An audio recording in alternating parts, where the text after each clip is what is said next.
ইরানকে আঘাত করতে গিয়ে উল্টো নিজেরই শক্তি হারিয়েছে যুক্তরাষ্ট্র। আর এর জন্য দায়ীকে জানেন খোদ ট্রাম্পের দলের এক কংগ্রেসম্যান। বলছেন সব দোষ নাকি ইসরায়েলের। আর এমন বিস্ফোরক মন্তব্যে নতুন করে উত্তপ্ত হয়ে উঠেছে মার্কিন রাজনীতি। তবে প্রশ্ন উঠছে, কি এমন বলেছেন তিনি, আর কেনই বা উঠছে এত বড় প্রশ্ন?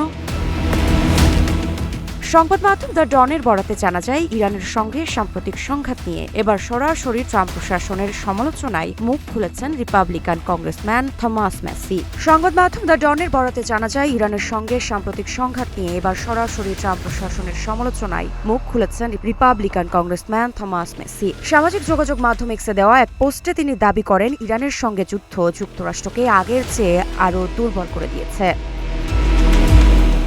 ম্যাসির অভিযোগ, এই সংঘাতের কারণে যুক্তরাষ্ট্রের ক্ষেপণাস্ত্র প্রতিরক্ষার সক্ষমতা কমেছে, কৌশলগত জ্বালানির মজুদ হ্রাস পেয়েছে, সামরিক সদস্যদের প্রাণহানি ঘটেছে, ভোক্তা পণ্যের দাম বেড়েছে এবং জাতীয় ঋণের বোঝাও আরও বেড়েছে। সবচেয়ে আলোচিত অংশটি ছিল তার শেষ মন্তব্যে। তিনি জানিয়েছেন, এই সব কিছু করা হয়েছে ইসরায়েলের জন্য, আর এর দায়ও ইসরায়েলের উপরই বর্তায়।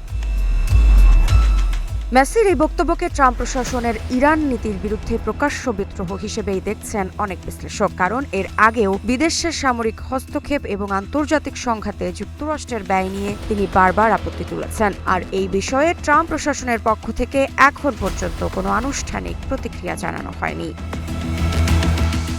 এখন প্রশ্ন উঠছে, ইরান যুদ্ধ কি শুধু মধ্যপ্রাচ্যেরই নয়, যুক্তরাষ্ট্রের অভ্যন্তরীণ রাজনীতিতেও নতুন বিভাজন তৈরি করেছে, নাকি এটি একজন কংগ্রেসম্যানের ব্যক্তিগত অবস্থান? সে উত্তর মিলবে আগামী দিনের রাজনৈতিক ঘটনা প্রবাহেই। ঋত্বিকা সিনহা বিশ্বাস, গ্রিন টিভি, ডিজিটাল।